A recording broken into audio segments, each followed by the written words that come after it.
Welcome to Passages, the podcast where life gets deep, friendship gets real, and the wisdom of the Bible flows, usually right after a debate about tacos and Bigfoot.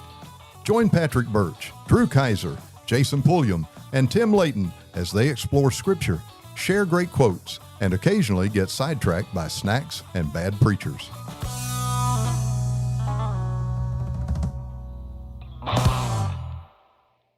Welcome. You're listening to Passages with Tim, Jason, Patrick, and Drew.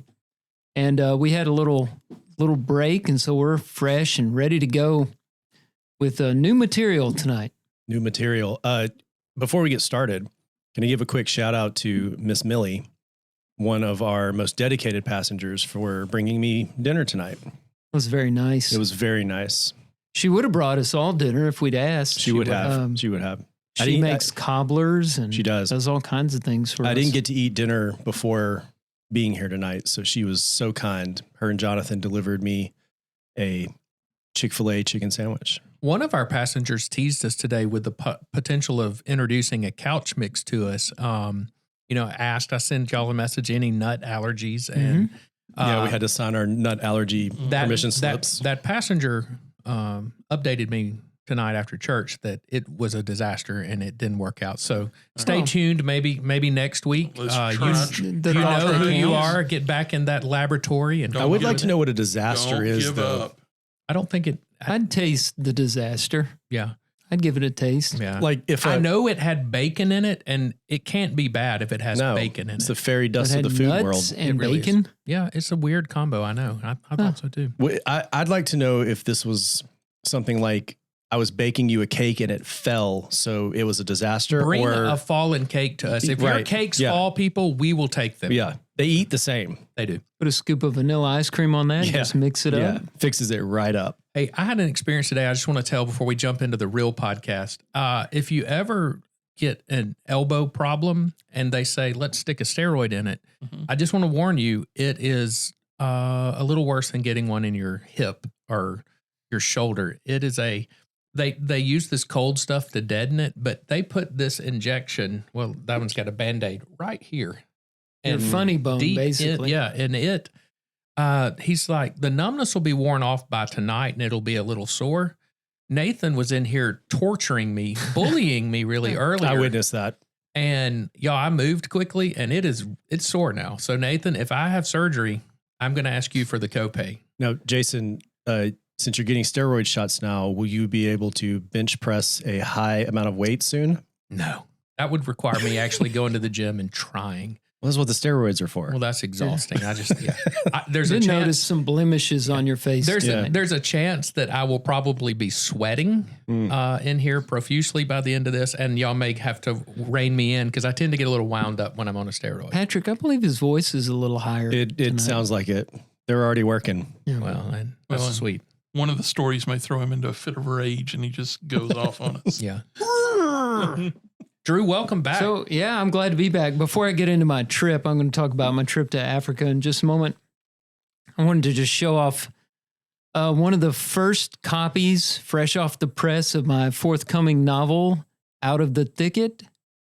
Very you can get cool it in cover. paperback. It looks great, guys. I'm releasing it in October because it's kind of got a Halloween vibe, don't you think? It does. Absolutely. The cover does anyway. And there's some spooky stuff in the book. Jason's I've read it, and it's wonderful.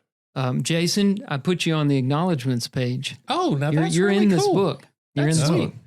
So thank you for reading it. And I'm excited about it coming out. I've worked on it a long time, for several years, and it's my first novel. And I will tell you, the book reads really like it flows very well. It's really interesting story. I think I've actually read through it twice now. I read through it, the original manuscript, and then before you sent it to publish, I think you sent me another copy or something. Or maybe I just went back and read the original twice. Yeah. It was really like I've read all your works. This one is probably one of my favorite. Well, I worked harder on it than anything I've ever done. Now I like So I Burdens. hope it's- Don't get me wrong. Burdens also available on Amazon. And if Is an you've read excellent Burdens, this is similar. It's just instead of hopping from one story to the next, it's a long telling. It's about 350 pages. There's a couple of really, really good scenes in your book, Yeah. the most recent one. Well, thank you. I appreciate it. We'll be promoting the fool out of it. I don't know what the phrase is. We're going to be promoting this on Passages till you get sick of hearing about it. Well, So, and probably just talking about it to all our friends yeah, hope constantly. so. Tell your friends. Let's make this a bestseller. October 16th, 2025. How about let's make it your bestseller? Well, that would be the first step, right? Yeah. Well, let's get and that then we'll go first. from there. Yeah. And then we'll start tackling the overall bestseller. I think it has After- potential. I can make it my bestseller. That's a good idea. I'm getting that thing into the library at Yale. Let's get in the library in Leeds. See if we can do that. They don't read those books. It's over 200 pages. True. So yeah, we took a week off. Patrick and I both are out of town. I was in Ghana, Africa, on the other side of the world. I don't know where to start with this. I think I'll explain. I learned so much when I was on the trip. I grew up in Howe, Texas, small town, about 2,000 people. There's a church of a little over 100 people there where I was raised. My dad preached there for 14 or 15 years. And when my dad was there, he converted a man named Toby Secting. Toby, up until 2 years ago, was the preacher at Howe. Now, in 1999, Toby went to Ghana. He was invited to go to Ghana, and there wasn't much there at all. But he and another man were doing some instruction for people and conducting seminars for the preachers there. And out of that, and I'm oversimplifying things, this school of preaching formed. And now, 18 years after the school started, we just had their 18th graduating class. 12 men graduated. And overall, they've graduated 200 preachers out of this school. Wow. And it all started, in Howe, Texas, which is amazing to think about. Another amazing thing that links back to Howe. This is how I came to be on this trip with these guys. I told you my dad converted Toby. Toby converted a man who's preaching there now, Aaron Allsbrook. And Aaron was on this trip. And so if you looked at the table, there were 6 instructors. And if you just looked at the table there, if Dad had not been a preacher, he wouldn't be there. Toby wouldn't be there. Aaron wouldn't be there. And I wouldn't be there. That's pretty Only cool. 2 of those men would be there. So the group that I went with, the other 2 men were Jeff Enoch. Jeff is a deacon at Howe, and he's over the missions. And he was phenomenal. His organizational skills, he taught classes, did a very good job at that. And Jeff Jenkins, who grew up in these parts, but Jeff's a world traveler now. Jeff put us all to shame because we stayed a little over a week in Ghana. And when we went home, Jeff went to Ethiopia, where he was going to spend 2 more weeks teaching the book of Revelation from 8 o'clock in the morning to 4 o'clock in the evening. I looked at him when I was getting on the plane. I was like, sorry, man. He wasn't complaining or anything, but I was ready to go home and just thought about him. So Ghana, different culture, just different world over there. And I hate to point out the superficial stuff, but these women, what they can carry on top of their heads is unbelievable. I mean, their balance is incredible. So that whole healing hands thing is for real, right? When they were showing them with the water things on their head. Yes. They don't balance them with a hand. They don't use their hand. The reason they do that is so they can free their hands. I'm trying to think. I sent you a picture of a woman carrying a sewing machine and the supplies that go with the sewing machine on her head. I saw somebody carrying a mattress on their head. He was using his hands on that. I saw sliced watermelon in a bowl on the head. I saw a bowl full of 20-ounce drinks on the head. And just anything in the world they can carry on their heads, no hands. I was watching it. They could bend over and pick something up off the floor. They would talk to each other and normal gestures. I'm supposed to be paying attention to what they're saying and what's going on, but all I can look at is that thing going to fall off her head? And it never does. I didn't see anybody drop anything off their head the whole time, but that's not why I went to observe people balancing things on their heads. I told you about the graduation. So we helped with that. My dad was what they call the chairman. Okay. And they treated us with a lot of respect. It almost made you uncomfortable. There was one very uncomfortable moment for me when at the end of the ceremony, the 12 graduates got down on their knees in front of us. And it was for us to lay our hands on them. Not in a miraculous way, but just as a sign of approval, kind of like you see happen in the New Testament in certain places. And we do it here when we appoint elders and deacons. It's a handshake or kind of, pat on the back or something. But they were on their knees in front of us. And we laid our hands on them and they stood up. And but they were on their knees for a long time for that. That's just a cultural thing, I guess. And we sat at the table of honor, which was, again, uncomfortable for me because in the States, a lectureship, you're sitting with everybody else waiting for your turn to get up, and then you go up and you go sit back down with the common folk afterwards. But the whole seminar, the graduation ceremonies, we're sitting at a table of honor kind of thing. So the seminar was put together for preachers, and so we basically were studying out of Titus and Timothy. And my particular assignment was an exposition of 1 Timothy chapter 4. So I gave a few lectures on that, answered some questions. They could submit questions throughout the week, and they could submit them to any of the instructors they wanted. They choose one or the other, just whoever they wanted to hear talk about it. They'd write the question and give, this is for Toby, this is for Andy, whatever. So that was interesting. The food, I was going to come back and have a report on food because we talk about food a lot here. I'd already written that down as a question I wanted to Food's ask. not great. Okay. A lot of rice. They do rice 3 different ways. And I can't remember the name of the different rices. Rice-a-roni. No. Breakfast, lunch, and Sadly, dinner no. rice. There's rice that they mix with what seemed to be black-eyed peas. No. It was very starchy and dry. Oh, yeah. There's a rice they likes mix with a starch? kind of a spicy sauce. Is there one called jollof? Yeah, jollof. That's the spicy one, I believe. Yeah. Jollof rice. It's a rice jollof. It's pretty good. Instead But of pilaf. one night though, we had rice. One 48-hour time period. I had 3 meals of toast and jam.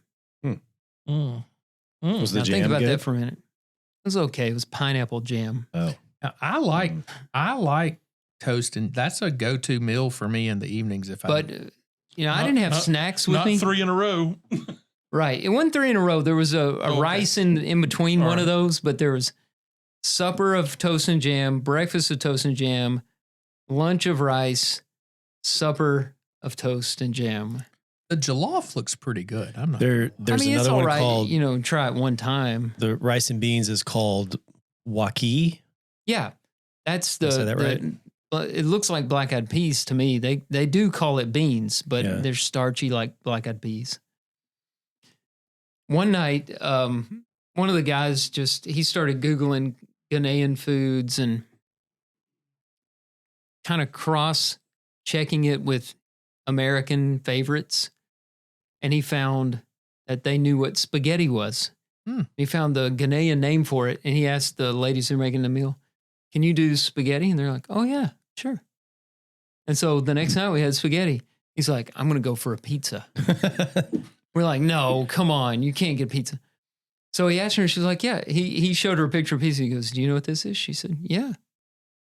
And the next night there was like carry-out pizza on our table. It's not a restaurant I'd ever heard of before. And it was okay. Ghanaian Pizza Hut. Yeah, something like that. Now, Is animals, you go to Africa and you think, I'm going to see I'm going on a safari. I'm going to see chimpanzees and elephants. But you weren't and in the lions. Serengeti. No, I was on the coast. A lot of tropical foliage, but there were a lot of animals. They're all domesticated animals: goats, chickens, and cows. Just in an urban area, just walking around, not tied down, not caged, not fenced in. One time, the driver slammed on the brakes for a herd of cows just to walk across, and some of them would stop in the middle of the road and just chew their cud. And it was just, I just think about those kinds of things. The hotel we stayed at, sometimes the water would work, sometimes it wouldn't. Sometimes the power would work, sometimes not. Sometimes you'd have a cell service, sometimes not. And we just all shrug and say, hey, the hotel manager would say, "Are you enjoying your stay?" "Oh, yeah, thank you. It's great." I didn't even have a top sheet on my bed, but I'm like, "Yeah, thank you very much." And I got to thinking, in the States, what if these same things were happening in the States? No water, no power. I want to talk to the manager now. No, they advertise Wi-Fi, but the whole time it's just impossible to get the Wi-Fi password. Oh, yeah. You just can't do it. You have Wi-Fi? Oh, yeah. Yeah, we have Wi-Fi. Can I get the password? Can't. Not right now. When? A Monday. See me on Monday. Monday comes. How about that Wi-Fi password? Can't do it. It's impossible. Was there a reason? Never gave a reason. Just, it's not working. Can't do it. Man, we were there for more than a week. You can't watch soccer if they're taking all the bandwidth. Right. That may be it. There's a lot of soccer watching. So a question I had while you were talking. So when you were teaching class, are you teaching through a translator, or did they speak some form of English? Or I don't know. That's a good question. The official language of the country is English. Oh, okay. So in the seminar, we would speak English. Okay. But many of the people all of them speak a tribal language. And the predominant tribal language in that area, Takarati, where we were, is Tree. Now that's spelled, Tim, you're taking notes over there. It's spelled T-W-I, but it sounds like tree. Naturally, that's pronounced tree. Naturally. There are other tribal languages too, which is why the English comes in as the universal language, because all these tribal languages, they don't understand each other. Most everybody spoke Tree. So in the churches, we did use an interpreter. And I wanted to talk a little bit about the church service. It was refreshing. We went to different churches, the preachers from the States. We preached at different churches. And the one that I went with Aaron. Aaron and I went to one. It was one of the smaller ones. We met in one of the meeting rooms of the school. And it was just packed full. I guess there were probably 80 people there. And a huge number of small children. Some cases 3 to a chair. Just these kids sitting through a service. And it was just a simple worship service. There wasn't like a whole lot of extra stuff around it. And I'm not saying the things we do are bad. I'm just pointing out differences. And it was just refreshing to get away from how complicated church is in the States and how involved and layered it is and how many ministries we have, just down to just come to church, take the Lord's Supper, sing from the bottom of your heart, listen to God's word, pray, give. Fellowship. See the most important people in your life. See if you can help what's going on, then go eat lunch. It brings a certain level of sincerity. That's kind of how it is. Yeah. There was kind of a single-mindedness, a purity to it. Yeah. And I sent Patrick a video of the singing. Now, before he plays it, I want you, it's in that tree language. That's one thing.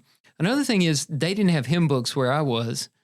And I think what you'll hear the song leader doing is calling out the next few words of the next verse he's going to do. Instead, what are they going to do if he says verse 2? They don't know what verse 2 is.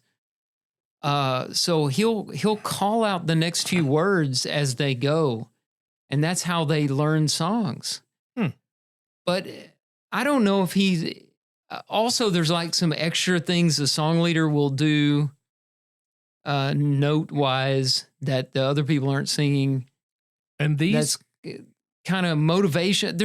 I don't know, you'll hear him like calling out words or maybe elaborating a little on the tune. And it just had this motivational quality to it. It was very inspiring to me. And these are not like, so like when we go to South America, a lot of the songs that they sing in Spanish are just songs that we would sing here, praise and worship songs that have been translated into Spanish, the tune's the same. These songs are like totally original to Africa. You don't recognize it's not like, oh, that's 728B. I know this one. That's right. There's a little of that where they've translated our songs into Tree, but just as much or maybe more of what seems to be African songs. That's really cool. cool. I'm not sure. Jason, what song is 728B? Patrick. Am I supposed to know that song? Oh, yes. We That's sang your it homework. tonight. Yeah, I'm not even going to tell you. You got to B? 728B. We sang it tonight. That's in the old hymnal. It had the 10 I'll commandments show you a in it. copy. Although I don't know if I got it's Songs of the Church, the one with the 10 commandments Thou of shalt not songbooks in it. use me to hit the babies. It's a part of our childhood, Patrick. Thou shalt not tear my pages. As the youngest person in the room, I can't relate. Well, and it's also you became a Christian here, Yeah. and we weren't using that book. Nope. It's kind of So like it's kind of sad. I didn't know they put letters in the song numbers. I feel like just with 728B. that was That's the only one in the 728B. book. I guess it was a last minute edition. No, there was a preface that was stuck on the inside cover. We're way off topic. I need to stop. You remember there was one song on the inside cover. That How Great Thou Art How was Great there for a Thou long Art. time. Yeah. Oh, Yeah. Our God, He is alive? yeah, that's Yeah, 728B. 728B. Oh. Right. Oh, well, I know that song, That's why I said you had but to it's go not with it. 728B to me. It's 23. Yeah. But it will always be Be 728B. 728B. Okay. All right. I feel about that songbook like the fundamentalists feel about the KJV. KJV. Yeah. All right. Sorry. I've Okay, totally so pulled us off topic. does everybody remember what I said? Yes. Getting us ready for this Yes. video clip. It's just a few seconds, so go ahead and play it, Patrick, and y'all can kind of hear certain ones.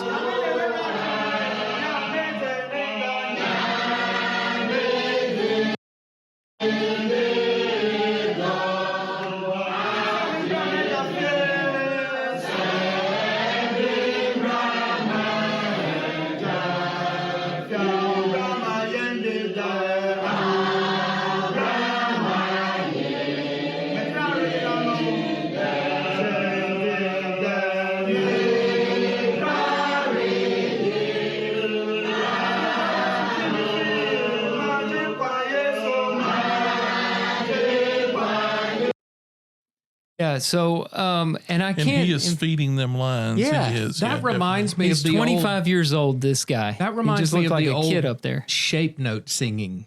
You know what Yeah, I'm saying? it's It's a a chanting type of singing. That song in particular had that that reminds me of that. groove to it. Yeah, it had that- the beat yeah. of the Oh, yeah. the Sacred Heart singing, and the way they sang it, and even the notes. Yeah. I can't impress on you how loud and that the output in that room Yeah. of those people. They were just singing from the bottom of their hearts. And it's one of the cool, if you've never experienced that, if you've never gone on a mission trip and experienced singing in another language, it is truly like one of the coolest. Like when they sing in the Quechua language, when we're in Peru, I get chill bumps. I'm like, they're praising God. I don't have a clue what they're saying, but it's so cool. Yeah. Yeah. Well, it was a great experience, and I'd love to go back sometime. Don't know if I'll get the opportunity, but I appreciate everybody who made it possible for me to go, and that includes the people here at Asheville Road that supported my trip, and the people at How Texas picked up the tab on the hotels and our meals. That little church has just done so much for so many people. I'm proud to have some association with it. And How tough was the travel going and coming? well, one of the questions I got more than any other is how long does it take to get there? And that's involves time zones and airport delays and all kinds of things like that. So I can answer it this way. It took me 29 hours to get home. From the time I left Takoradi to the time I got off the plane in Birmingham, 29 hours. Now, 8 of those was spent in the Atlanta airport 2 hours away from here. Because I arrived after midnight and nothing is happening after midnight between Atlanta and Birmingham. And my brother, who travels a lot, told me they don't do one-way trips with rental cars anymore. You have to get a round trip. So I didn't even bother with that. Maybe I should have. I thought about renting a car and just driving home, but I was so tired. You got to call one of us, man. I'd have come and got you. It was in the middle of the night. I thought about asking Julie or maybe calling one of you guys because it was a Friday night, but I'm all for a road trip. Do they have a shuttle? There's a Groom shuttle. You know, Groom will come all the way to Leeds, but they don't run overnight. Gotcha. So yeah, the next one was like 10 o'clock the next morning. I mean, I was up from the football game. I'd have just come on, got you. We'd have got back. You call me next time. But if I didn't spend the whole night in the Atlanta airport, it would have been 21 hours. Yeah. That's still the flight over the Atlantic was 9.5 hours. Drew, just to close up one thread about rice, the third rice, was it angwamu? Could be. No. What it was just fried rice. They called it fried rice. Okay, that's what this is. The rice is fried with onions and oil. It's also called oil rice. Yep. And it's similar to what we call fried rice. Mm-hmm. A little different, a little less grease. Yeah. I felt pretty good. You know, you have to take a lot of precautions for your health. So far, so good. I'm still taking my malaria medication. Malaria. Yeah, well, I got to take it for another 4 days, I think. And hopefully no other parasites like you brought back from Peru that time when you got so deathly ill. Yeah, I was in a KFC. The one indulgence we allowed ourselves is we were on our way home and we stopped at a KFC in Takoradi near the airport. And I got a chicken sandwich, and without even thinking, I was halfway through it, and then I thought, lettuce. It had lettuce on it. And Tim, I went all the way back to 2010 when I got so sick, but I was fine. So Good. There are KFCs everywhere around the world. Yeah. There are. I mean, and Jeff Jenkins was so happy that we found one. He was so happy. When he found it, you should have said, I didn't come to Ghana to eat at KFC. Okay. I may have gotten in big trouble for saying something like that. There are over 30,000 KFC restaurants in 150 countries. Mm-hmm. And you know what? In Takoradi, that's insane. In Takoradi, they had everything on the menu. They weren't out of anything. Wow. Isn't that amazing? Was it they better? had chicken. Was it better than our Leeds? Did it feel KFC? like? Oh well, yeah. I mean, that just goes. Did it feel like the same herbs and spices, or was it slightly different? I got that chicken sandwich, and I haven't eaten at a KFC in over a decade, so I don't really know. The KFC in India, it felt like the spice was a little bit different than. It probably was a little heavier different. there. Yeah. We are losing to China on KFCs, by the way. Well, they got 1 billion people over there. There are 4,563 in China. There are 4,491 in the U.S. Come on, USA. You know, I'm okay with them being number one in that stat. Me too. I think it's part of KFC's business model is, well, we blew it in the U.S. Let's just try some other countries. Take it everywhere else. Let's cause diabetes everywhere else. Diabetes. Who's next? Well, Tim, all right. Rock, paper, scissors. I'll give it a go. Oh, all right. All right. So, Elder. Going sort of rando tonight with an article from KTLA, LA's very own Channel 5. Uber releases the list of the strangest things left in its cars. This is going to be good. I'm looking forward to this. All right. So, just a lot of random things are left in Ubers. Some of the most memorable ones, before we get into the list, a mannequin head with human hair. How did they know it was human hair? It's a good question. Where did I put that mannequin head with human hair? That I taped all that human hair to. I think I left it in the Uber. Shrek ears. That's where they are. I wondered where I put divorce papers, a live turtle, A live turtle. 10 live lobsters, and a Ghostbusters ghost trap. Hold on. He's moving through these so fast. Hold on. Yeah. Wait. Ghostbusters ghost trap. Hold on, let's back it up. 10 live lobsters. 10 live lobsters. Does it say any more? Just left them in there. Patrick, you don't Were kill they- them. You got to put them in the boiling water. Were they in alive? You got to boil them alive. Were they in for a it to bag? taste right. Like all on top? Maybe were they they in a just- box? I'm Might have telling just you, been in the back seat. if that one turtle and 10 lobsters find some ooze, they're Yeah. going to have some really strange ninjas running around Oh. Los Angeles. Uber passengers also Took me left a a lot minute. of food items behind, including 175 hamburger sliders, 24 cans of corn, a 5-gallon bucket of beans, and a bucket of feta cheese. Everything's Those are better people with feta. Working with Always heard. restaurants and Yeah. Here, just a few excerpts from Uber's 50 most unique lost items: a chainsaw, fine china, a urinal, what?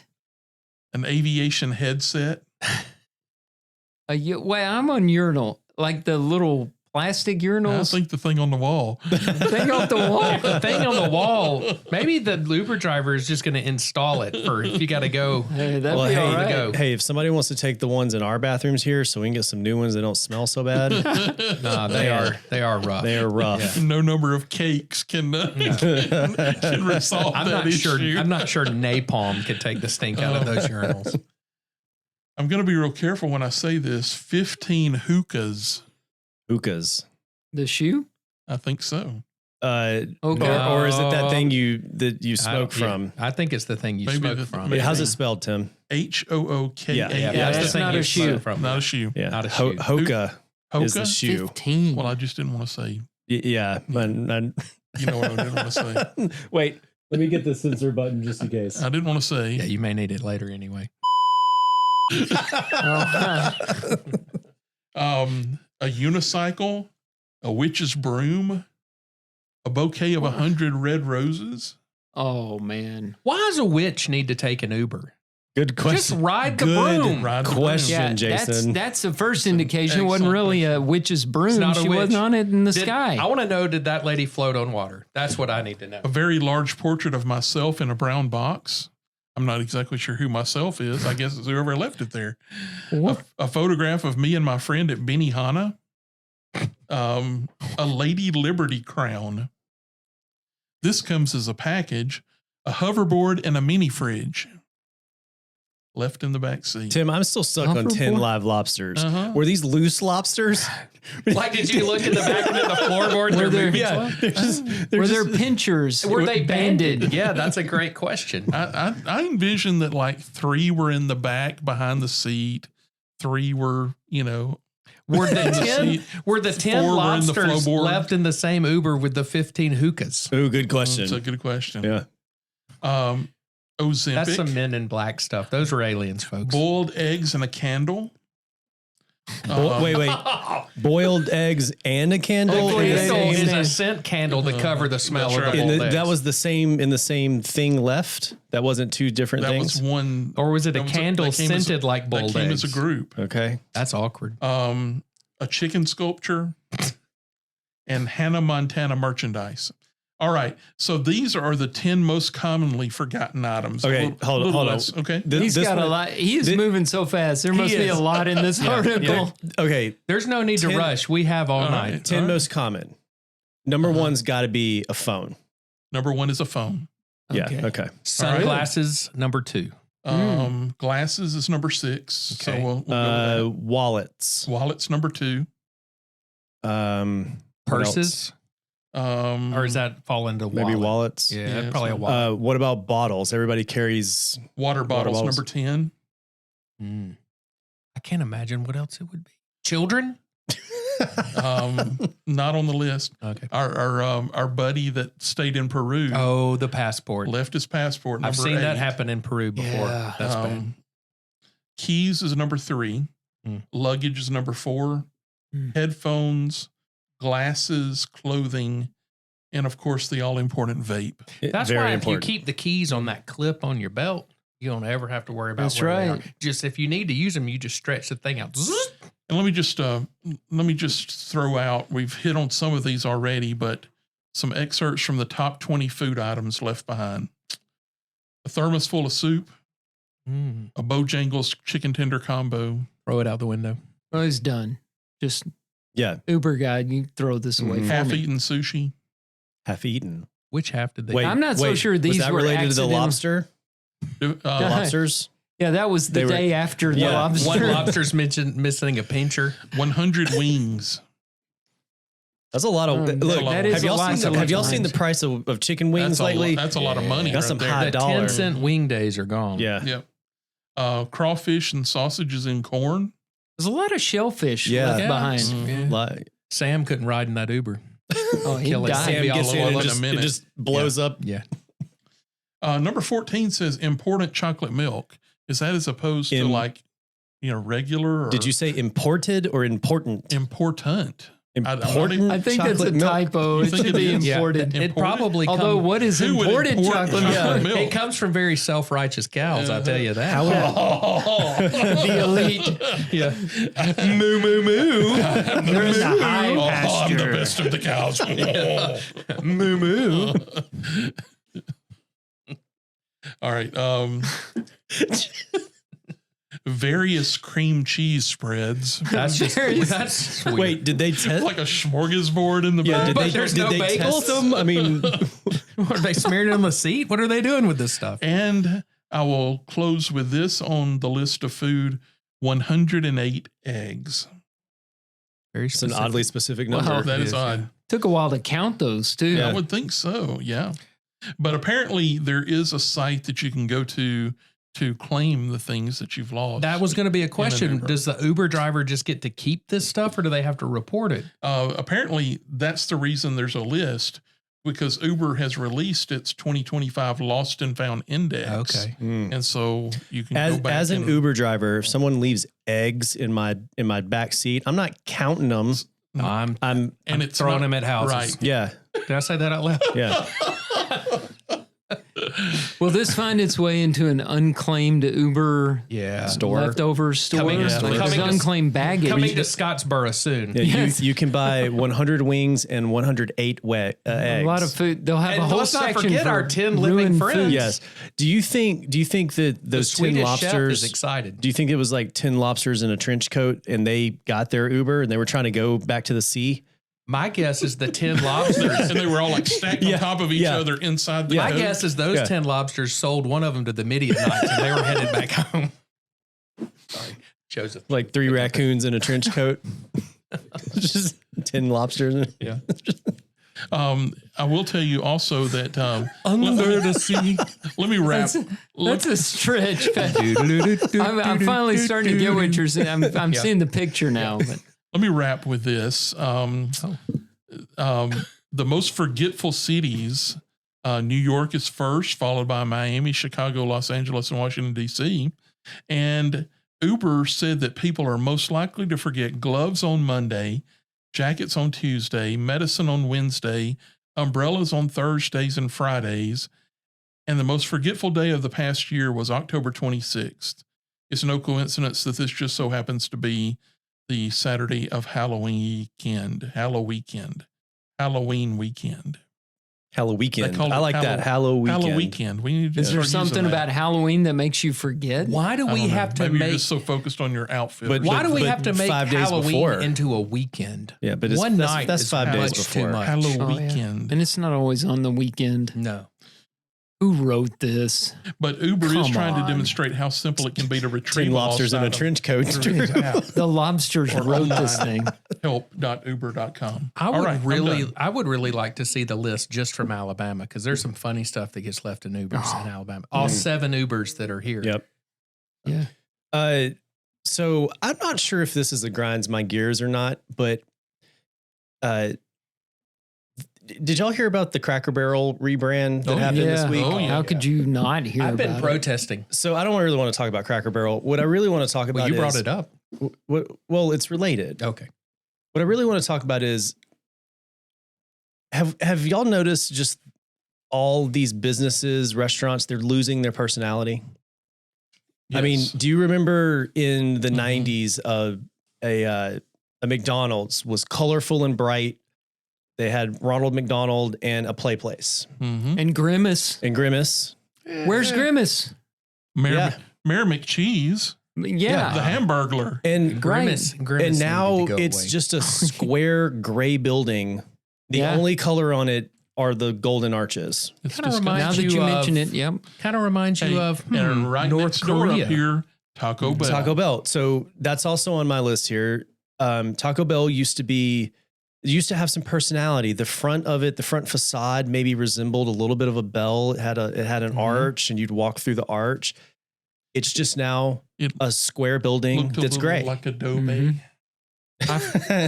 Like the I Alamo. like that. I forgot about the way they used to look. Yeah. Well, they Yeah. did that to hide the fact their food's horrible. Well, I mean, maybe, but But even McDonald's had they had the golden arches. Yeah. It wasn't just the side, but they had the weird design it's like with the a roof. red roof, Yeah. and there was this brightly colored play place outside. I mean, I guess we're very litigious these days, and some kid gets stuck in the ball pit or something. But Pizza Hut, Arcades. Right. Just They had looks the like arcade in a pizza. It was Hut. Yeah. always dark and smoking was encouraged. and you had the and the top had character. yeah, to it was Yeah, it was yeah. the big red had roof. that came up Mhm. like this. Right. Yeah. They don't do that anymore with the roof. No, No. I'll give you a guess of Only what it at is now. Ponchos. It A looks big- like It's a Big square square. gray building. Yeah, they're all square gray. Before Cracker Barrel had to walk back their rebrand, which was awful. All the renderings of everything, square gray building. What is going on? Why are these Is it square codes? Communism. gray building? You code says you can't have color on your building, or you can't. Is it just Communism. Is it just it's an easier template to build or something? Maybe. So Everybody's afraid to be different because Yeah. if you're a little different, in my research on this of why this is happening, the things that made the most sense to me, even though I hate them, were they're easier to build because they're building this stuff so fast. And the second thing is, if a restaurant fails in that location, it's easier to sell the building.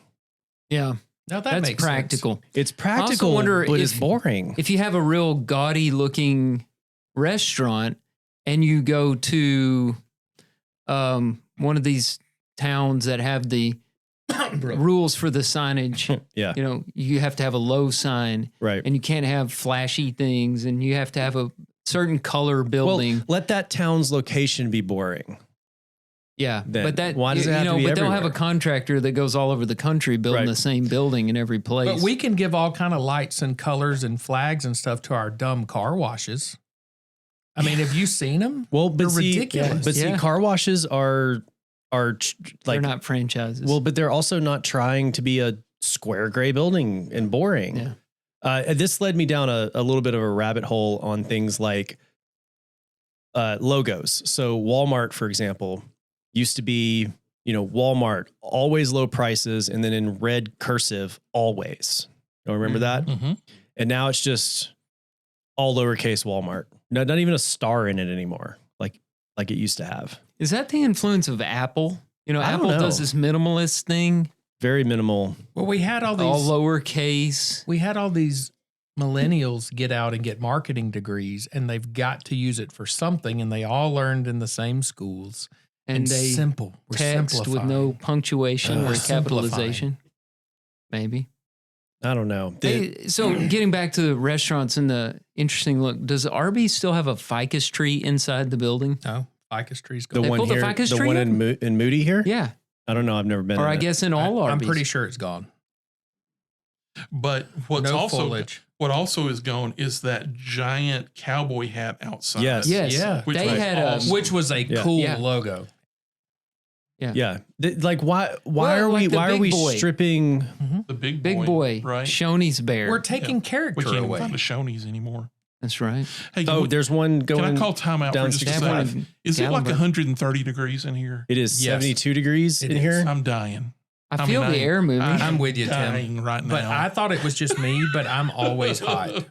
I mean, just to sort of break it down. Well, this is I'm going to burst into flame if that's what we want to happen on this. Okay, on okay. this podcast. we're really just trying to cook you like a lobster. I've got it Just gonna set- slowly boil you. I've got it set to 68. There I'm we going to go. take it Telling you down. everything. When I you, take brother. these headphones off, the amount Yeah. of fluid that's going to run out from my I mean, ears. it's getting swarthy on this Guys, side of the table. It's doing all it can do, but I turned it down lower. I thought it was just me because I had a steroid shot today, but I mean, I'm glad I'm you going said to something. kick that window out. This way. A minute ago, I saw you look down at the table. I even asked you if you were okay. So Good subject, though, Patrick. I have not noticed. Yeah. I have, but I will notice now. Yeah.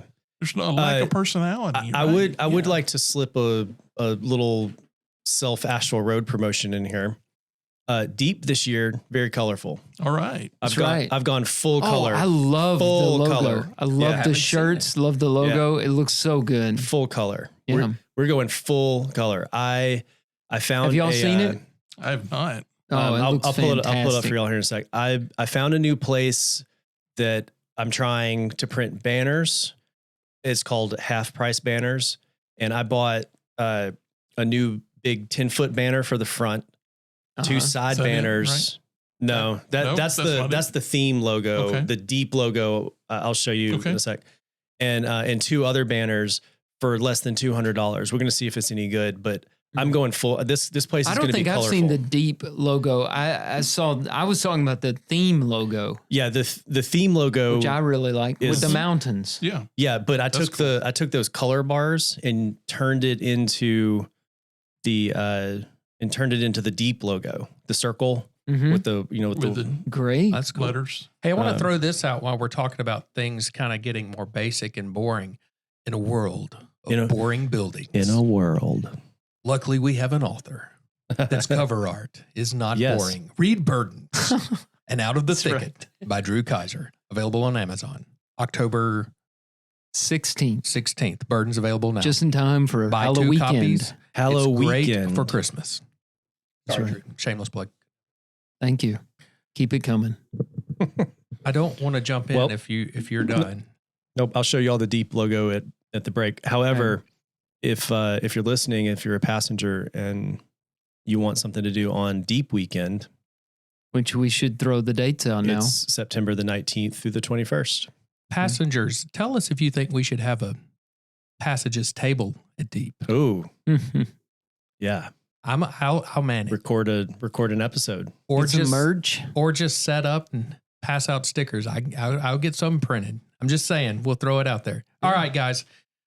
I am about to tell you one of the worst things that has ever happened in 20 years of optometric practice to me that actually changed. Tim, don't headbutt the mic. Tim's getting Drew did I it did it a earlier. minute ago. Tim's I about to don't know what faint to- over there. Yeah. He's so, Let me he's so faint hot. you. Guys, this story changed my week. I was in the foulest of moods last week, and last Thursday changed my perspective on life, and I have been happier. My staff will tell you I've been in a better mood. My family will tell you I've been in a better mood. And when you hear the story, you'll wonder why, and I'll give you the moral at the end. So So we there's were some short-term pain for long-term gain. there's right? a lot of short-term pain. All right. I'm going where no man or human should go. Should have to go. Should ever have to go.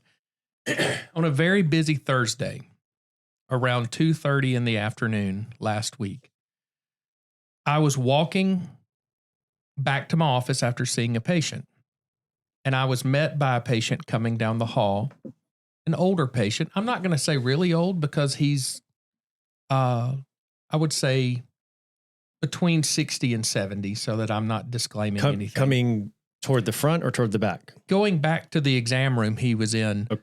from the back bathroom. From the back bathroom. Okay. Which the back bathroom is technically mine and the other doctor's bathroom. And every now and again, we'll let a patient go down there and use it because it's close by, it's quicker.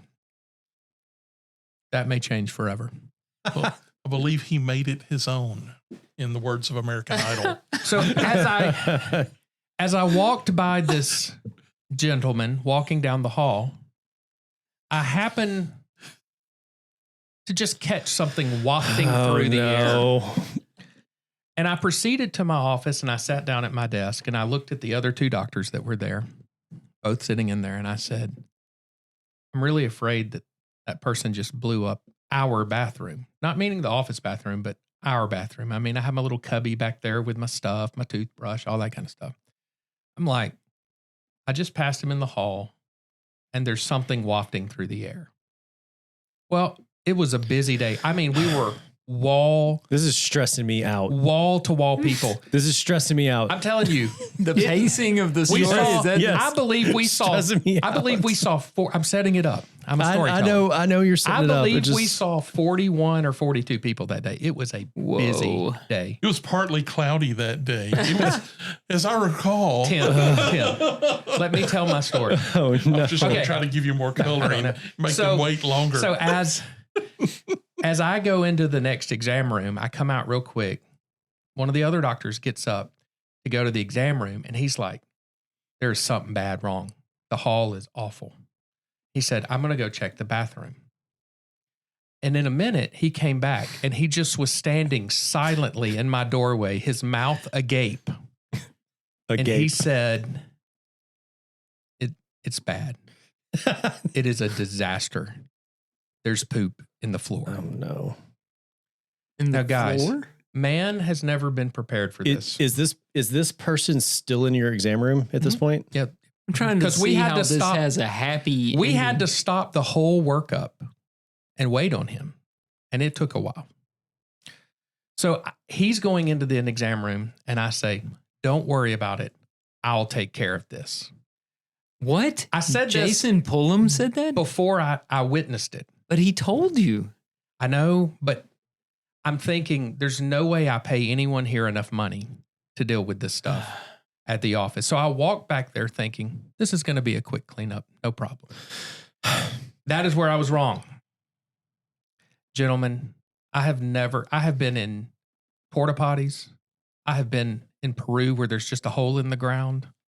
I've been at restrooms, stadium restrooms, ballpark restrooms, Leeds football complex restrooms. I have never witnessed anything like I witnessed in this bathroom. I walk in, and said man, who must have been in a little bit of a hurry, went to sit down and obviously missed and sat down, I don't know how, and proceeded to empty the contents of his entire alimentary canal into the floor, part of the toilet bowl. I've never seen anything Did we like get any wall with it? it. You know, I did not see any wall, but they were wiped down, I promise. So let me give a little background. I have never changed a diaper in my life That's what I did not gag. I heard have the the worst. clothespins on your nose. I when you have change your the diaper. bag, and the scented bag. and the peppermint in the mouth. I have the worst Right. reflex with bad odors. I can cut a body in half. I've done it in school. It doesn't faze me. I can clean up anything. A donated Donated body. But a dead body. this smell will do me in. So I walked back and I was like, y'all are going to have to cover my patience. I have got to get this cleaned up, and it's going to be a while. And I'm sweating at this point because I'm nervous. So I go and I get the COVID era I'm mask nervous. and 6 very strong, curiously strong spearmint mints. Throw them in my mouth, mask up, get some latex gloves, 3 pair of them, because I'm thinking 1 pair ain't going to cut it. I didn't put on 3 pair, but I've got 3 pair Hold just on, in hold on. case.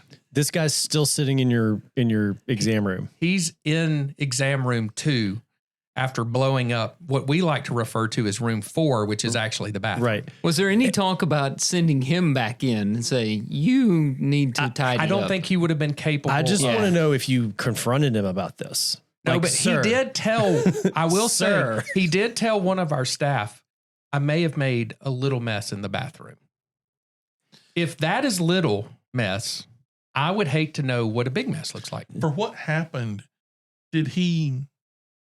was there any takeout order with what happened there? Like he took something with him as he left? To your knowledge, no? I don't What's know. the question? No, I don't know. I Like get he what- like he I- stole something and no, this was I'm the If it was distraction. that bad in the room, No. Was there not something, I'm that picking came out up- of the hallway no. I'm picking that's up- now in one of Jason's exam rooms? I'm picking up what you're throwing down. Trust me, everything got very deep. Sounds like you were picking up what he threw down.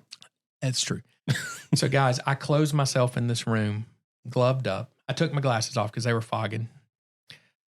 And I started to look at it. And I'm like, how do I clean this up? I knew I had Clorox wipes. I knew I had a roll of paper towels. So the first thing I look at. Shop vac. You would have had to throw the shop vac away. So the first thing I do is I look and I'm like, oh, he didn't flush the toilet either. Great. So I'm like, maybe if I flush this will take care of some of the smell. I was wrong. So I flush it and instantly the water starts coming up in the bowl. Oh, no. So I grab plunger. I had plunger on hand and I plunge it. Get it going down. And I'm like, hallelujah, disaster averted. I mean, that disaster averted. And then I'm like, okay, I'm going to take the Clorox wipes and I'm going to clean the toilet first. I'm starting at the top and I'm working down. So I clean the toilet, but as I pull out the Clorox wipes, I go 1, 2. Oh, no. No more Clorox wipes. So here I am, patients everywhere. When I say we're busy, we are covered up busy. I'm wearing a mask. I'm wearing gloves. I'm sweating profusely and I'm out of Clorox wipes. So I hear up and down our hall, and it's our newest doctor who's part-time with us going up and down the hall with Lysol, hosing it down. And they had set fans up, blowing towards the back of the office away from where the patients are. And this guy is still sitting in your exam room. Still sitting in room 2. Guys, having himself a good day. So I stick my head around. Feeling a lot so much better. He's feeling so much better. I stick around. He's lucky to be alive. After what I cleaned up, he's lucky he survived. But I look around the corner and I'm in this garb and I go, Clorox wipes, more rolls of toilet paper now. And they bring it back to me. So I start cleaning and I get the toilet seat clean. He had obviously tried to wipe the toilet seat off because there's finger streaks through it. Oh. But I get it cleaned and then I put the lid up. The horror. Yeah. I clean the bowl and the side of the bowl and the base of the toilet where it's bolted to the floor and all around there. Why do they make that so I don't curvy? know. Why can't it just be straight? I mean, that Just is straight. really hard to. They Make it put like extra, a 5-gallon bucket. Yeah, What is that? I don't it's know. not like you put your feet up under it or No, something. what's the purpose? Guys, then I have to attack the floor. Wait, hold on. You've been walking in this the whole time? Oh, no. It's not all over the floor. The toilet didn't overflow. He just happened to misfire. But not all over the place, just in a confined area on the floor? I mean... You know how... you've been in our bathroom. You know how the toilet Draw sits? us a picture of it. Okay, so you've got the toilet here. We'd You like got- to see the splatter you got the pattern, bathroom. please. Oh, I have evidence. I will show. We're gonna I will bring CSI out this. later. So you have toilet, and you have the cripple bar and the cripple bar, handicap bar. Sorry, and the detritus and damage is in this area. Confined between the Confined to toilet the and the wall, wall. the wall. Okay, We all right. talking linoleum? This is Tile. luxury vinyl plank. Until I pull it up at some point, maybe in Is the there? future. Are there some? That's a little cracks? porous. Yeah, It's terrifying. Too It's definitely porous for under. this. It's definitely under your luxury can't keep vinyl it. plank. It's yeah, Yeah. Got to tear it up. And you can't just cover it up. You got to gotta pull come that up. up. It's gotta come up. terrifying, guys. So then I'm like, Hazmat suit while doing that. what do I do with the dew in the floor? Because I needed one of the shovels I keep in the barn for scooping manure. Should have set the place on fire. So guys, I did something I thought I would never do. And this is where it got bad. You handled it. I took a bunch of toilet paper. That's the toilet paper coming off the roller.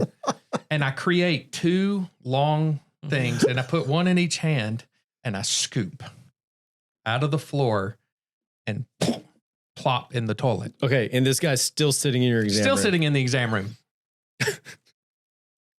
Thankfully, I'm not seeing him. That was my next question. No, it would be best for me not to see him. I think for I a would little have while. seen him to the door. Guys, I drop it in and I'm like, well, now I got to flush. That's not going. But that's down. all that toilet paper you just put back in there. Well, it wasn't that much toilet paper. Oh, okay. But it was that much. I'm not sure that he hadn't eaten a softball at some point. And when I went flush, it went, and then it went, that's what filling back up. So I'm like plunging again like a madman, trying to get it plunged. It goes down. And then I have to resume.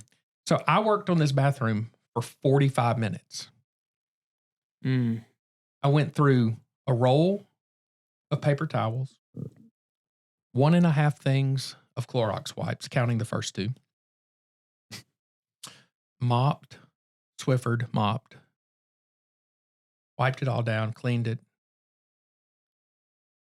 And I walk out.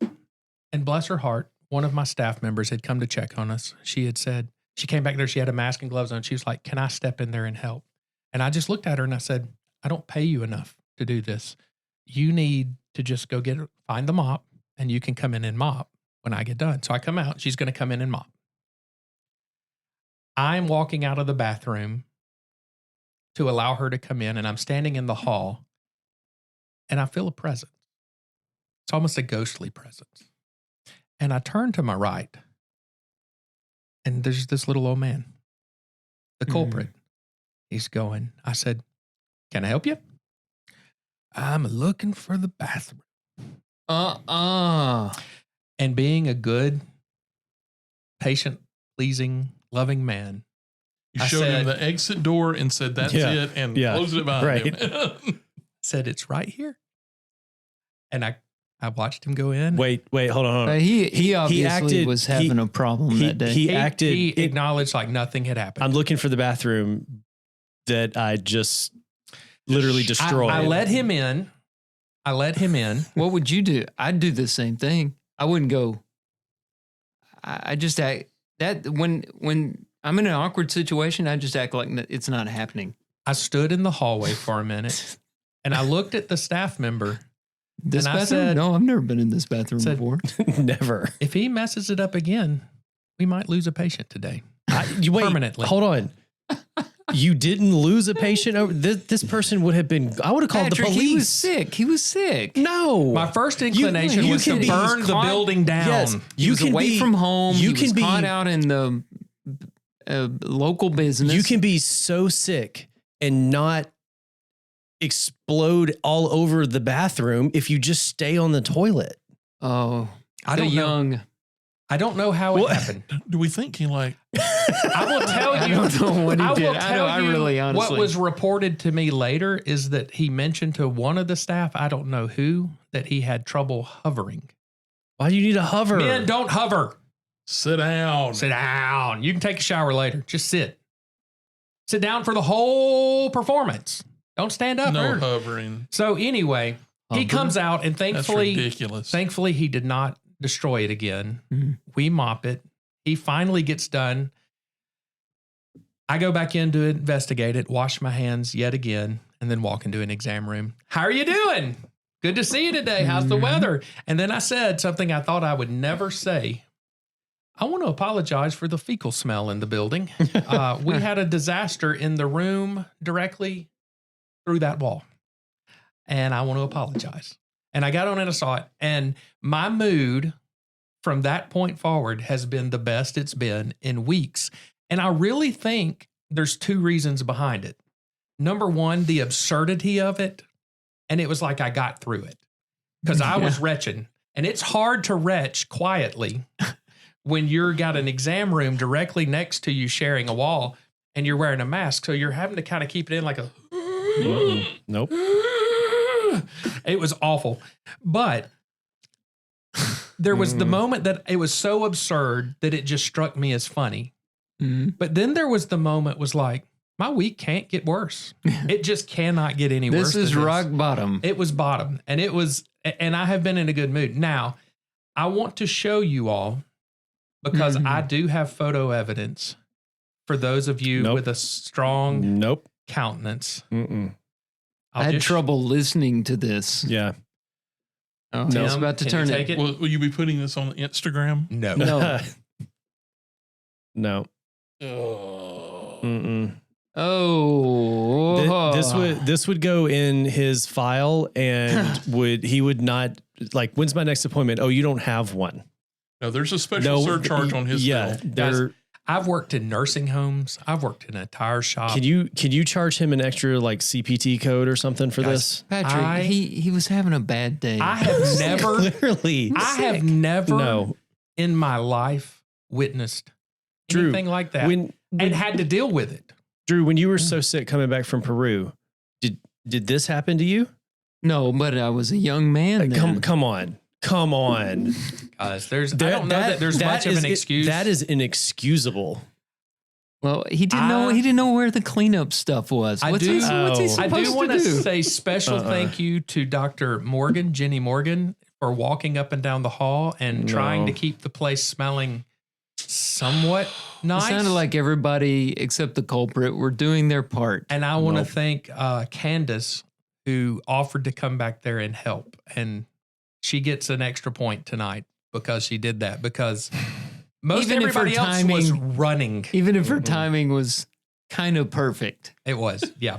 Oh, are you just finishing? No, she had come back well before that. Okay. I had already turned her away once. I'm going to wait for that second flush. It was like she kept coming back to make sure 5 more minutes. I was okay. And I'm going to say, y'all, never okay in there? Never in my life have I experienced anything like it. And I've raised 2 children and was there for all the gross stuff. You know another thing that should make you feel good? Nor that patient. You helped a little old man in need. No, you did not. No, you didn't. I helped everybody in the office because the quicker I could get that out of there, the better. And you set a good example for young Patrick over here. No, That's how no, small business owners should. I think I legitimately would have called the police for vandalism or It was something. literally the most absurd thing I've ever witnessed. He's going to get a letter. Leeds Family Eye Care is closing. Have you ever no longer in business? Have you ever seen something and it's so absurd you can't really, like, your brain can't catch up to what has really happened? That's how that moment. When I turned in there and I looked, you didn't know what you were looking at first. When Rick said he had missed and it was in the floor, I'm thinking, oh, okay. I mean, it's going to be like cleaning up dog mess or something. It's not going to be bad. Wrong. So, guys, I will tell you, this is the moral. If you're ever having a really, really bad day, clean a bathroom. It will put some new perspective on you, especially a bathroom that has been tainted. What day was this? Thursday. This past week? Okay, that's not the day that I came by then. Thank goodness. I was walking on sunshine.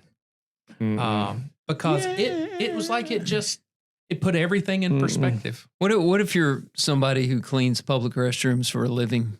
I cannot imagine. There's some people who do that. Tuesday. The things you have seen. Yeah, that's right. Oh yeah, but they probably have the right things. I needed a show snovel, a snow shovel, not a show snovel, but a snow shovel. You're right. The tools. Yeah, the tools. It's like working on a car. Tools make the difference. What you needed was a flamethrower.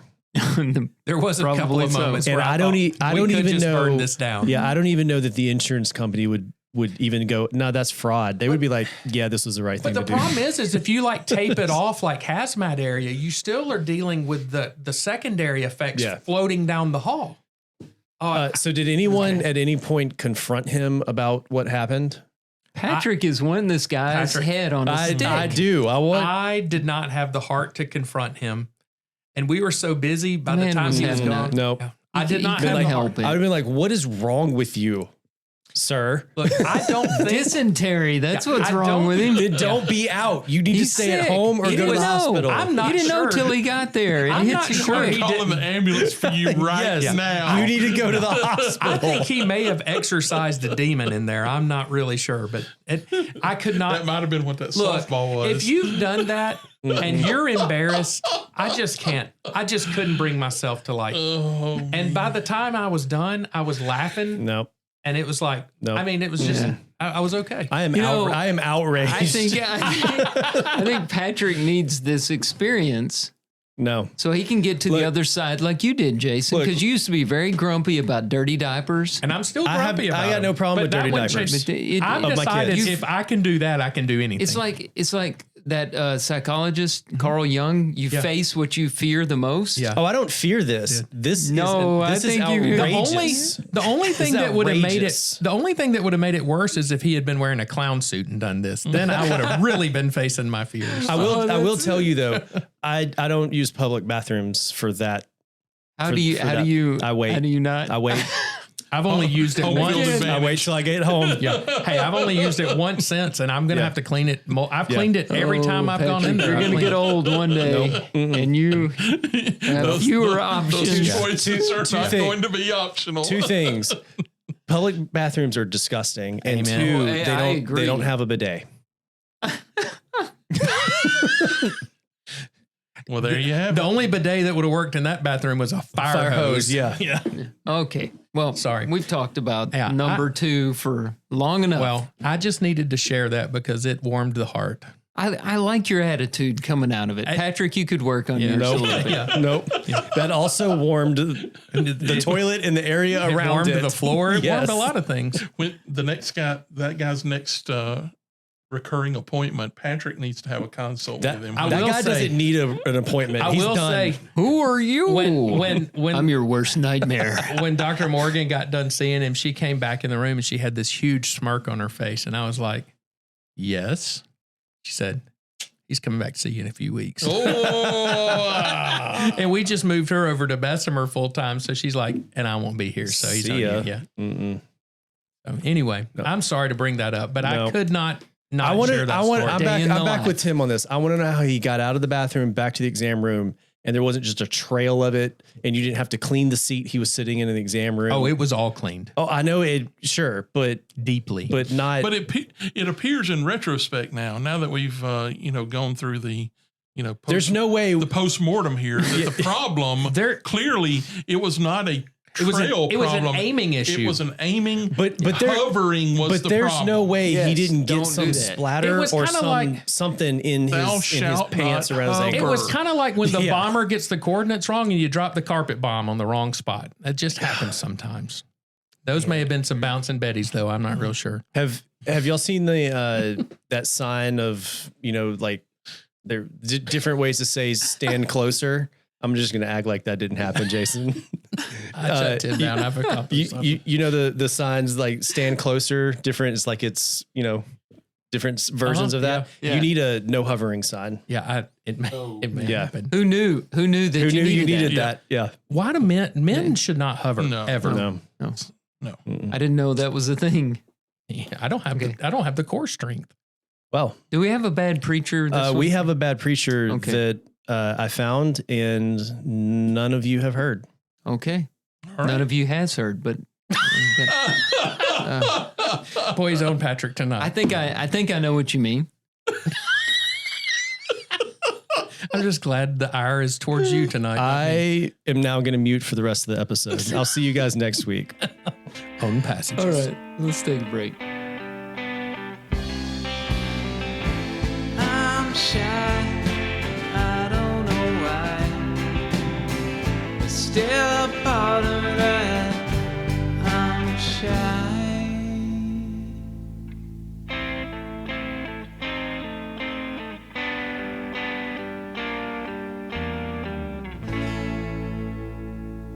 Welcome back. Put your hand on that And you wouldn't go about establishing your own kingdom in the video room.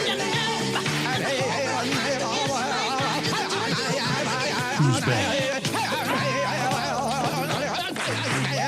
Can I be hot with y'all, humble, open, and transparent? Could it be?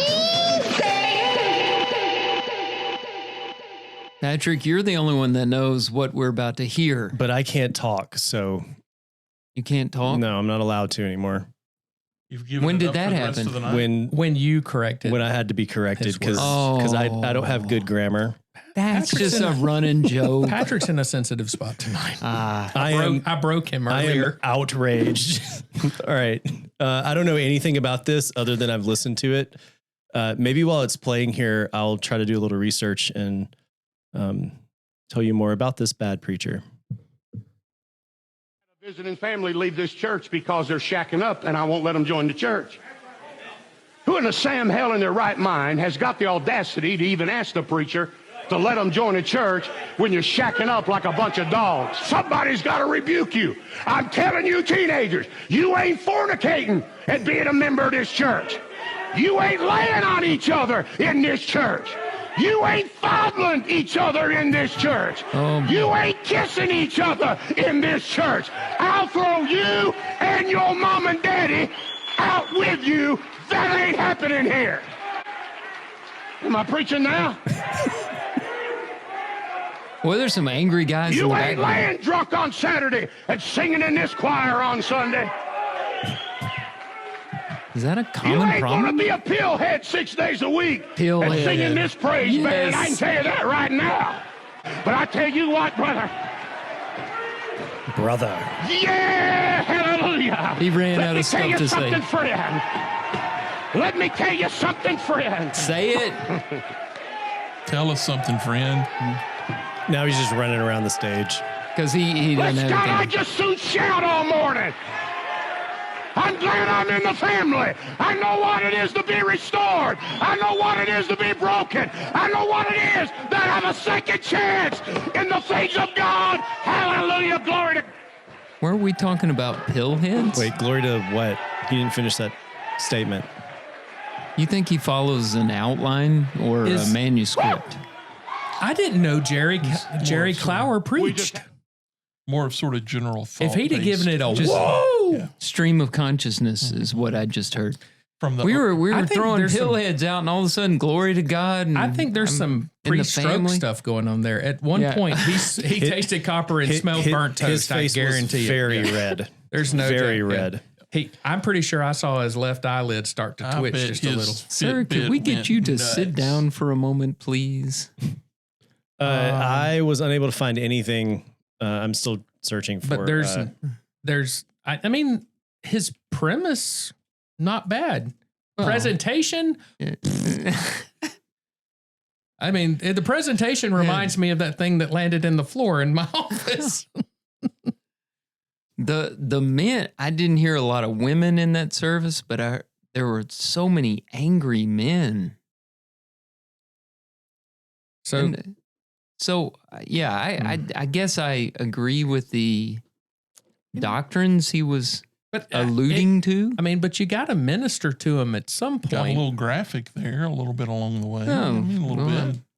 You know, Not sure he didn't cuss, but I think he did. At least he baby said cussing. Sam in front of it. Yeah, I don't know if it I was don't Sam think- I Hill don't or think not. Yeah. I don't think putting Sam in Yeah. front of it buys So- you anything there. Yeah, he put Sam in front of a lot of stuff I can't say.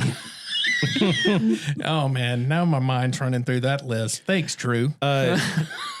Just as a in the world of baby cussing, what does Sam really mean? I mean,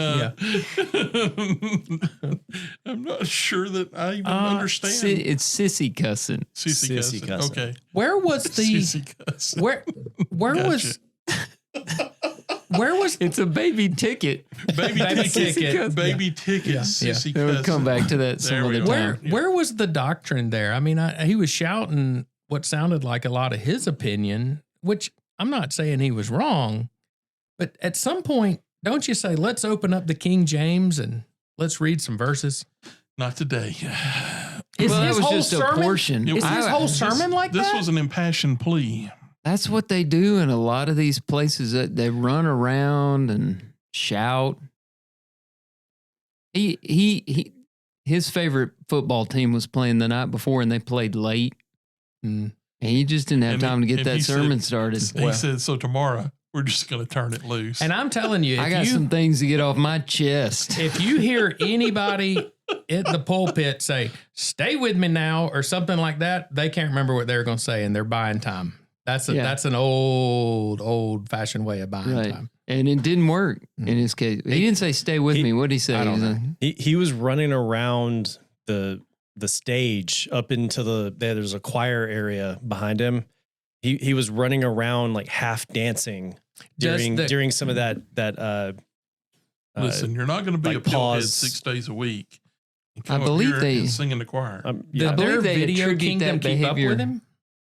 Did the camera keep up Yes, with him pretty well? The camera is tracking good. It's on They do this that Video a lot. Kingdom. Yeah. They Tracking attribute well. that behavior tracking to well. the Holy Spirit. Excuse me, Yes, Drew. Thank you. Tracking well. They believe the Holy Spirit causes what we just heard. It sounded like indigestion and anger caused. It just I did try to Google the several of the phrases that he used to see if I could find maybe an original video. And so I Googled, we just had a visiting family leave this church. And, Google has an AI response now. Mm-hmm. And the AI response says, "That's wonderful." Okay. AI is not always perfect. Yeah, not at all. And then he gives me the next steps for a visiting family. So clearly it misunderstood the intent. Mhm. But if a visiting family comes in that There's no that visitors to situation, that church. do you push them back out the door immediately, or do you try to talk to them a little bit? Maybe get a little history, share the gospel. You don't have to push them out. They're running. I would out the run door. from that guy. Yeah. I can't imagine walking into a church. I'd make a U-turn in the foyer. Nope. Mhm. That Now, guy's he- running around screaming. He said no getting drunk on Saturday night, drinking on Saturday night, and singing Sunday morning. Friday night, Yeah. okay. Tuesday. Yeah, Good. just Just Tuesday. get your head clear. By Saturday, Sunday, you need yeah. to be. Well, you can't be up there singing like Otis. It just doesn't work. Yeah. Drew, can you please work the phrase, "Am I preaching now?" into a sermon coming up soon? I can do that. But you have to yell it. I don't see you yelling. Yeah, you got to yell it. It just takes so much energy It does. to do that. No, that guy, he's wound up. Mm-hmm. Yeah. Yeah. He probably took some Sudafed or something before. He snorted Sudafed. He- Oh, no, that's a pill head. Yeah. That's right. He's not a pill head. Not a pillhead. Not a pillhead. I'm sure there's a lot of That love was- and grace in that church. Last time we recorded, I believe I said that if I had to choose between the two extremes, I would choose the fundamentalist. Mhm. I'm now swinging back towards woke Oh, after hearing that, because well, that gives me a I would mission. be terrified to be in the presence of that person, which Mhm. I think is his intent. Yeah. Is to intimidate people. But that's a good one. He definitely qualifies as a bad preacher. And I have never heard that one before. And I have done a lot of searching through the internet. I've never found that one. You mentioned the King James, the Mhm. KJV, Mhm. as some call it. We didn't get to this question on Sunday, but there was a good old KJV related question Mhm. that the question wasn't related to the translation, but I had to go to the KJV to get the version they were referencing. So someone Okay. asking a question was It- asking out It was of the one about unicorns. about right? unicorns. Yeah. Yeah. Oh, they were asking why unicorns are in the Bible, or I think what- I think the question was, are they real? Mhm. And all the other okay, like the ESV, it's oxen, Wild. Right. wild Right. oxen, or the horns of an oxen, something Yeah. like that. But the good old King James translates it unicorn. yeah, that's a quick response to somebody who's insisting that's the only translation you can use. Do you believe in unicorns? Mm-hmm. And of course, it's not a fair question. It's kind of loaded, but most people don't realize that's in there. And I'm not even sure. I mean, maybe the original translators, we're talking about some brilliant men here, but maybe they really believed in unicorns, or maybe unicorn in that English back then meant something different. There's also the word satyr, which is like a mythical goat creature. That word is found in the King James. Is that the Satyr, something like that. He was on Saturday Night Live at one point, I think. Goat Boy. Oh, okay. Yeah. it's the I shouldn't have said anything. I can't remember the Did name. C.S. Lewis write Yeah, it? in Narnia. Oh, the first guy runs creature into- they yeah, meet. Yeah. that's a fawn. Mr. They call it a fawn. Mr. It looks Mr. like- Bojangles, I think. Yeah. Probably not. No, it looks like this. What Google says a satyr is. Yeah. So you believe in unicorns and satyrs? Now, the point isn't to tear down the King James. It's just to open people's minds to other translations that are also flawed as the King James is flawed. The only perfect Bible you have is the original autographs of the Old and New Testaments in the Hebrew and Greek languages. That doesn't mean we should be afraid that we have missed something. We have the Bible, but a good way to study is to compare translations. And don't throw away your King James, but get an ESV or something and read alongside that when you come across a unicorn or a satyr or something to help your understanding. I did have to look it up, and if this is true, the original Hebrew word basically means beast with a horn. Okay, so like a rhinoceros. Yeah, I also heard that. Of course, this doesn't really make sense, but I heard an explanation one time that from the side, it looks like one horn because they're lined up so well with this particular animal. And it could be that they just observe. That's just something interesting about that. Like it's that an observational. Right. To them. And it was an observational thing. They didn't really think it had one horn. Or maybe it's a extinct creature that did have one horn, but it's not a unicorn. Anyway, Always surprised where these conversations go. Yeah, I know.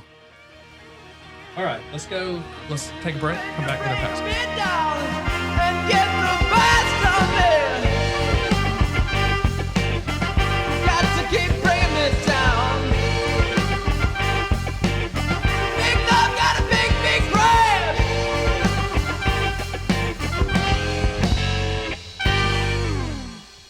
Welcome back to Passages. It is time for our quote, our passage of the evening. This one is attributed to Dr. Seuss, though there are some other folks that may have an attribution on it as well, but we're going to stick with Dr. Seuss. Here it is. One fish, two fish. Red I knew fish. he was quiet over there. Blue fish. Oh, wait. No, that's not the one. That is Dr. Seuss. Now let's talk about that first fish now. Oh, yeah. One fish, just one. Okay. What about green eggs and ham? Sam, I am. I don't like green eggs. Do not like them. Do not eat them. Yeah. All right. Do you like them on a boat? Or on a boat? All right. Here's Back the real to quote. the quote. Yeah. All right. Be who you are and say what you feel, because those who mind don't matter, and those who matter don't mind. I really like that. I'm going to read it one more time. I feel like it should rhyme better after feel, like it's setting up for a Dr. Seuss-ism, and then it loses it. But be who you are and say what you feel, because those who mind don't matter, and those who matter don't mind. I love this quote.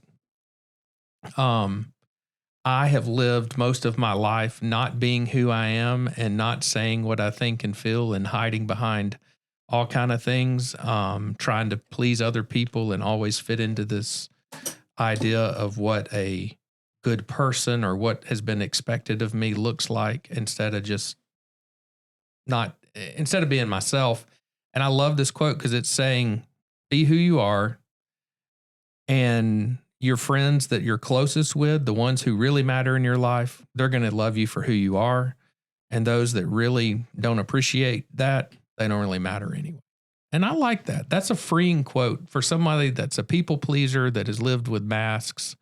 And I think there's exceptions to that. I do think there's exceptions to that. This isn't a whole philosophy of life. It's about being comfortable in your own skin and being comfortable with the things that make you special and unique, and not trying to conform to everybody else. And I do think there's exceptions to it. I mean, I think sometimes if somebody is minding what you're doing and it's someone that has been influential in your life, then maybe you should take a pause and make sure that you being you is not outside of the bounds of Scripture, of your Christianity, of morality. Because there are plenty of things I have done that you guys in this room would have really mattered if I had opened up and let you know and called me on it. And y'all are my closest friends. Y'all matter to me. And so there are times where it's going to matter.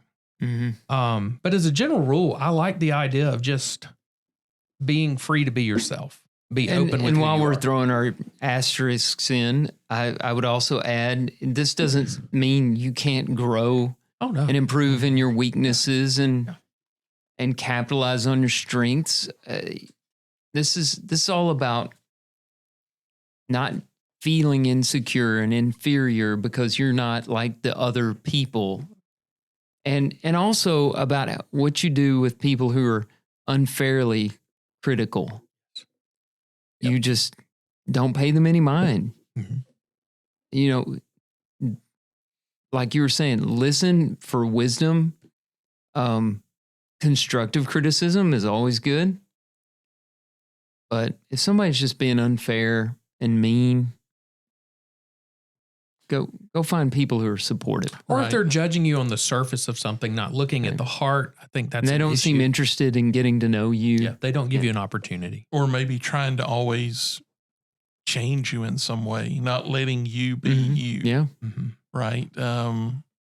And so I agree with everything that you guys are saying. This is sort of like a proverb, right? It's a general principle and Mm-hmm. general kind of truth, but sometimes you need to look at who is allowing you to be yourself, and outside of the realm of like big changes you need to make, or somebody's challenging you for some kind of legit reason, but the people who allow you to be yourself, those are people that do matter. And sometimes you have to call other people out, right? Mm-hmm. Who want to, I'll like you if you'll be like me or change into the image of what I want you to be.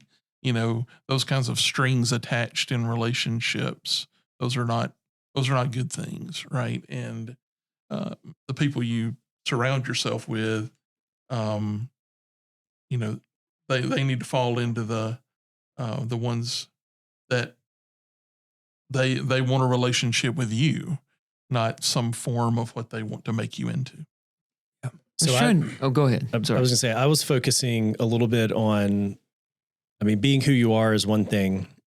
Saying what you feel, I feel like needs a little asterisk on it, because you can say what you feel in a really mean way or hurtful way, or you can say what you feel in a way that's, depending on where your feelings are pointed, it's kind to the person that, hey, I feel like you're doing something bad, or I feel like this interaction didn't go well or whatever.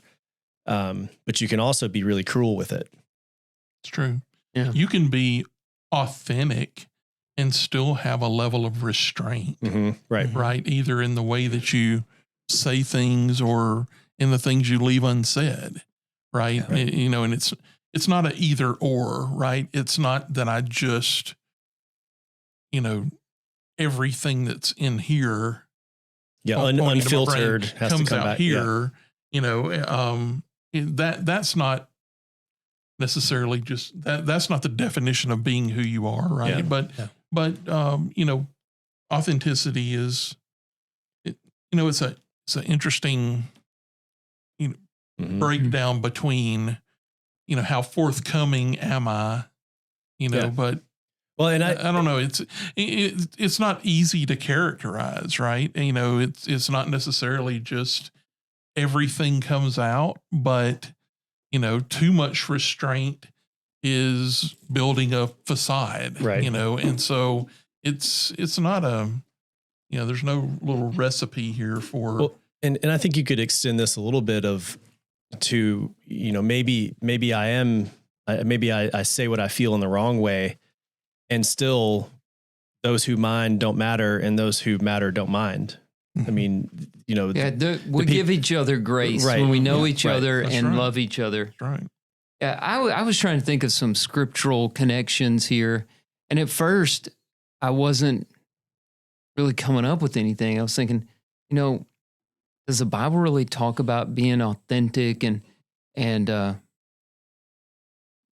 not listening to people who mind who you are? And then I thought about the limited commission. and instructions Jesus gave his disciples. What do you do when they won't receive you and won't listen? You shake the dust off your shoes and you go to the next village. And then that made me think of the Sermon on the Mount. Don't cast your pearls before the swine. Don't give what is holy to dogs.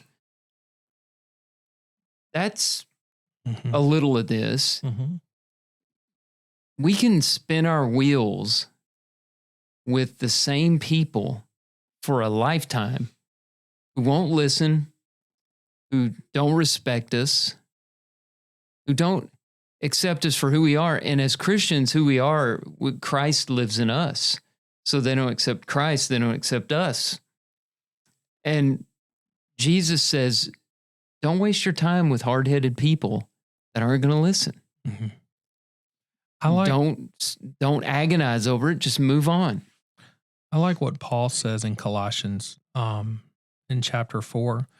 And maybe I'm taking this a little out of context. I don't think I am. But he says in verse 5 and 6, he says, walk in wisdom toward outsiders, making the best use of time. Let your speech always be gracious, seasoned with salt, so that you may know how you ought to answer each person. You know, there he's talking to the church at Colossae, and he's talking outsiders. He's talking about people outside of the church who are coming in and maybe stirring things up or saying things that you disagree with. And he's just telling them to walk in wisdom towards outsiders. And I think that's a good advice for us, to walk in wisdom to those that are, you know, shooting us down or disagreeing with us, but also walk in wisdom in that you may reject what they're saying, that you're listening. But also when you're the one, like if one of you come to me and you're being real or you're saying what you feel, and I think, wow, he is outside of the bounds of where he should be, let you season your speech, or let your speech always be gracious, seasoned with salt, so that you may know how to. He's telling them, when you're confronted by something you don't like, watch how you respond to it. Maybe correct, but be gracious in that. Be seasoned in how you do that, so that you actually have opportunity to impact that person. And I like that verse. That's a verse that I've always liked that verse, because I need to season my speech. I hear verse 6 a lot, but not verse 5. Yeah. And I'm glad you read those together, because I do think this is wisdom that we're studying here.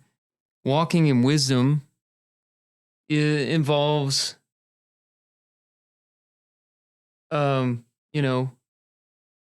who you are, being authentic, not being a hypocrite.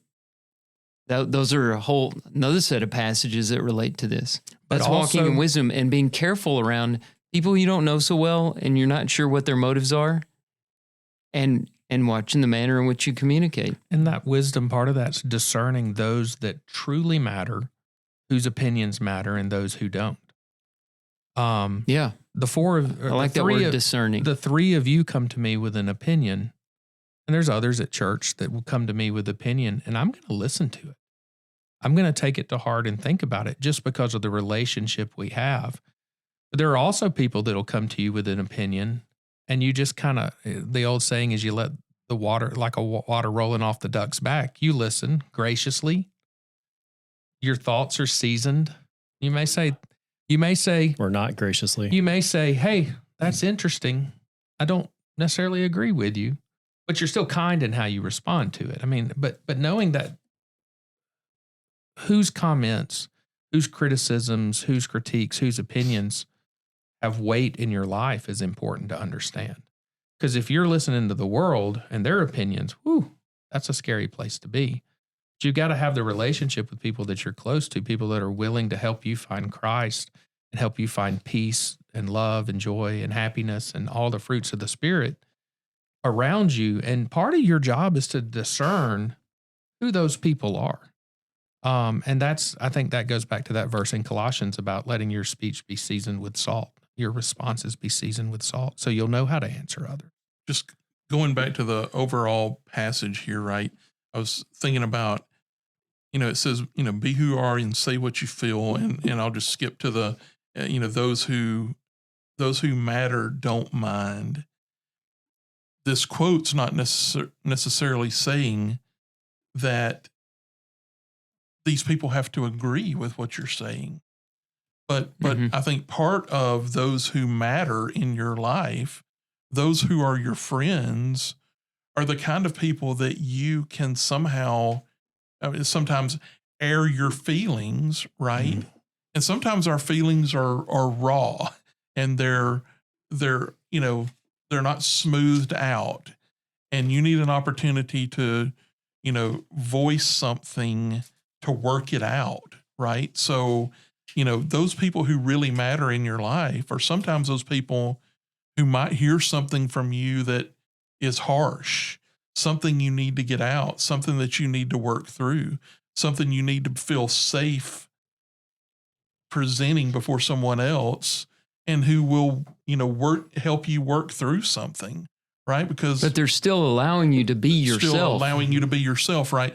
You couldn't say these things to somebody who didn't. That's right. Yeah. And we live in a world that is often too much of, and this is a buzzword I'm about to use, but it's an echo chamber, right? Where, it's just a whole lot of puppeting, or you say something and, somebody's trying to, just affirm you or whatever, right? And it's like, sometimes that might make you feel pretty good, but it may not be the best thing for you, right? Yeah, it's not real. And so, the people who are of really matter in our lives are sometimes those people that we can, it may not even be exactly who we are with the things that come out of us, but they're people who will give you grace and give you understanding and let you work things through and understand that, hey, maybe I'm saying this right now because I'm emotional, or I'm mad, or, I'm hurt or whatever, and I can get these things out, work through them. Sometimes that's also what friends do, is allow people to get things out that they need to get out and need to work through. Yeah. Well, Dr. Seuss is always good for a little dose of wisdom. He's written several books, I've heard, and I'm thinking about trying one. The places you'll go, Drew. Yep. Reading a little bit before bed every night. Maybe I can get through one of them. Because we here at Passages care very deeply and have been bestowed a great honor to be the keeper of Passages, I feel it necessary to correct our attribution for tonight. Okay. Typically, we do hours and sometimes days worth of research on our passages. It's true. We never just walk in here some nights and just pick one. Tell me Pinterest wasn't wrong. So all this Dr. Seuss talk? Incorrect. Been for naught. So this is... well, it should have been said by Dr. Seuss. Yeah, it does follow his sort of cadence, and it is often misattributed to Dr. Seuss. So it actually was said by the guy, I tried to pronounce his name at the beginning, Bernard. Baruch. It's Baruch. Let's say Baruch. Baruch. Something.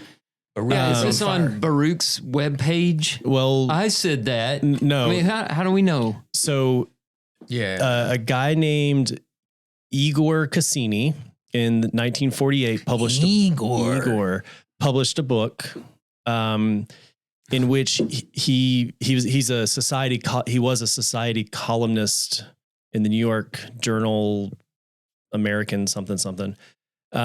He asked Bernard how he handled the seating arrangements for all of those who attended Bernard's dinner parties. And this is about seating arrangements. Yeah, and as the anecdote in this book goes, Bernard's response was, "I never bother about that. Those who matter don't mind, and those who mind don't matter." Well, I quit. This is Igor quoting Bernard. Correct. So Igor could have made this whole thing up. Could have made the whole thing up. And it was about a seating chart. Yep. So the be Thank you, Patrick. the be who you are. Literally poo-pooing the whole. No, you poo-pooed this whole podcast. Oh, well, there you That go. is true. That's right. The be who you are and the say what you feel part is there is no citation of a specific work for that. So can we close with one other quote from Bernard Baruch? Yes. When a fox is in the bottle where the Tweedle Beetles battle with their paddles in a puddle on a noodle-eating poodle, this is what they call a Tweedle Beetle noodle poodle bottled, paddled, muddled, duddled, fuddled, wuddled, fox in socks, sir. So this was Bernard. This was Bernard quoting Dr. Seuss in a book about. I think that's true. That Igor Yes, wrote. exactly. That Igor wrote. Igor had that big hunch on his He back, did. right? He did. So I don't want to take away from the discussion because it was a good discussion, but I do feel it necessary to correct our attribution. I didn't take anything away from it at all. And if it wasn't 10:45, we'd go back and record it again. Well, luckily that's no about one all I listens got this tonight. long. Yeah.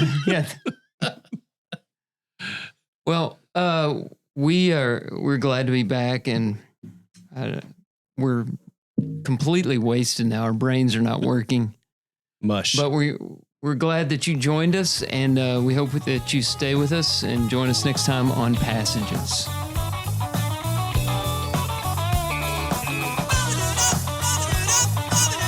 Follow us on Instagram at passages_podcast and join us next time on Passages.